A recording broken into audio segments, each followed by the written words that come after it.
Welcome to the Healing for the Soul podcast, where we dive deep into the unknown that is all things divine.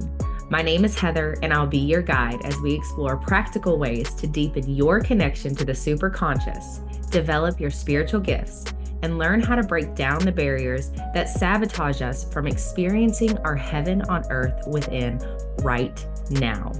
So get comfortable, grab something to jot your aha moments down on, surround yourself in a ball of white light that is source consciousness, and prepare to enter into a whole new world. Hello, and welcome to another episode of the Healing for the Soul podcast.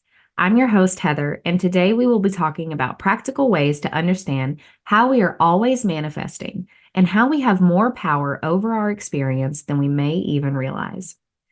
The minute we cross the line and place definite borders around our concepts is the minute we begin to create the energy of dogma, and the flow is again blocked. Let's break this down. Definite borders represent moments of claiming things to be as always or never. These borders can be limiting without the habit of pure awareness, being hardwired into our minds.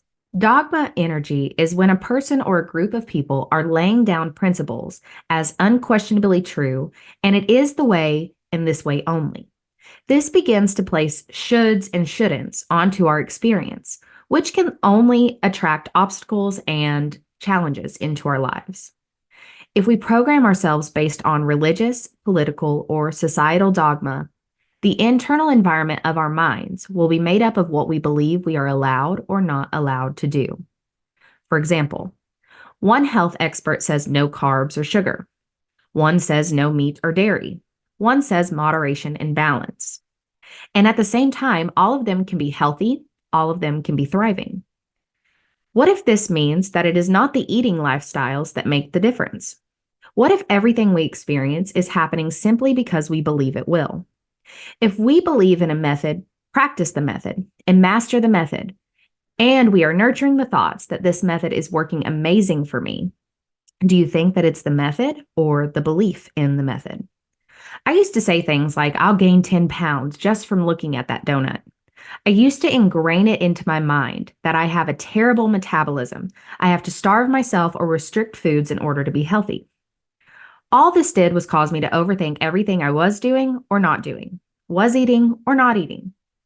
And I want to take a moment to disclaim that I'm in no way saying that the methods don't matter, because they 100% do. It does matter what we put into our body. But if we can first commit to making what we are feeding our minds better and better, and commit to building deeper and deeper awareness, it becomes almost impossible to continue to do any external habit that is no longer serving you. So it begs the question, if you could only focus on changing one habit for the next 30 days, that would allow every other habit you may have around health, money, love, and career that isn't serving you to dissolve and dissipate, wouldn't you at least give it a shot?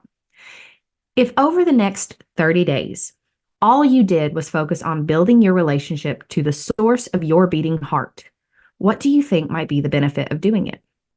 The most common benefit that comes quickly might feel like an out-of-body experience, where you're able to see every emotional trigger that is ultimately taking you out of homeostasis, or in other words, your internal, emotional, and mental stability or equilibrium. When you begin to become aware of those triggers, you will then be able to figure out exactly what is creating barriers, preventing you from living in your heaven on earth within. The benefit of this is that your capacity for awareness begins to increase more and more each day. As your awareness of the blocks, illusions, and patterns that are creating drama, chaos, stress, and lack of successful manifestations will increase, along with your awareness of how to overcome it. From my experience, these illusions can be rather tough to break on your own in the beginning. Thankfully, over the years, I've had many mentors here on earth help me to identify mine, which allowed me to shift quickly. Today, I see that all of the people here on earth that have supported me were divinely placed by the superconscious just for me in perfect ways. For every man is a golden link in the divine plan. Even the moments when on the surface, it didn't seem like the person or experience was helping me, I have yet to cross one I can't look back on today and see the blessing within the hard time. What I mean by this is that God, source, creator, or whatever you might refer to it as, has shown me how to be curious about everything that is going on, be it something creating good reactions or bad ones. Curiosity is the key to open the door into a world of new, fantastic points of view. Small perspective shifts are the key to massive personal transformation. An example of a small perspective shift that has altered my reality is the idea that what most of us have deemed to be our inner critic is actually just the opposite. My inner critic would tend to show up when I'm wanting to do something but keep forgetting to do it. For a long time, it would trigger me when I would hear a voice in my head reminding me to do the thing I've been wanting to do or try. I would think that the voice was trying to tell me how much I sucked because I forgot to do it again.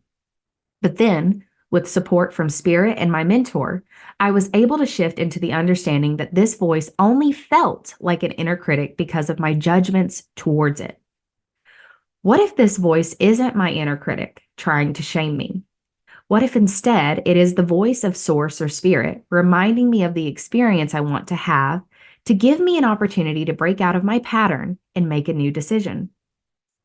If that voice were to stop coming up, reminding me of the person I'm craving to become, I would lose my opportunities for evolution.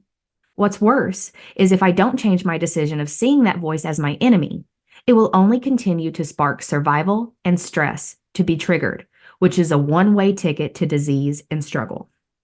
So, what if every thought that comes up to remind you of the version of your perfect world was an opportunity to break free from your mundane routines of what you have programmed yourself to believe you need to be doing, and you did something different? Einstein says the definition of insanity is doing the same thing each day and expecting different results. If you want a different life, you must first look for ways to do something different. If you want to be able to do something different, you must first think differently. That is why small perspective shifts make massive change. If you can see your inner dialogue differently, it will trigger different emotional chemicals, which will lead to new actions being taken and result in a new reality beginning to form. Do this 1% more than you did yesterday for the next 30 days, you create a habit of adaptation and expansion. Do this every day for 90 days. You create a lifestyle of ascension, awareness, and enlightenment. And inevitably, it becomes your most natural way of being without even having to think about it. Within these days, you will be able to watch the transformation before your very eyes, and not only yourself, but the world around you. Once your internal world matches the frequency of your visions of your perfect health, wealth, love, and joy, those things will have no choice but to be magnetized to you and be fulfilled. This transition process can be difficult or easy, and it all depends on how much attention you commit to paying to your soul and your inner self. This is all I have to share with you for today, but the story will continue in upcoming episodes. As always, I hope you are all getting value from spending your time with me here. And if you have any questions or curiosities, I would love to hear them via email or in the comments for me to dive into future episodes. If you enjoyed today's episode, be sure to share it with others that you think may benefit, and subscribe so you don't miss upcoming talks. Remember that all things become possible through Source consciousness. When directly channeling Source, the perfect plan that holds the path of least resistance will be shown to you, and everything you ever hoped could be possible becomes available to you. Until next time, sending light and love to you all.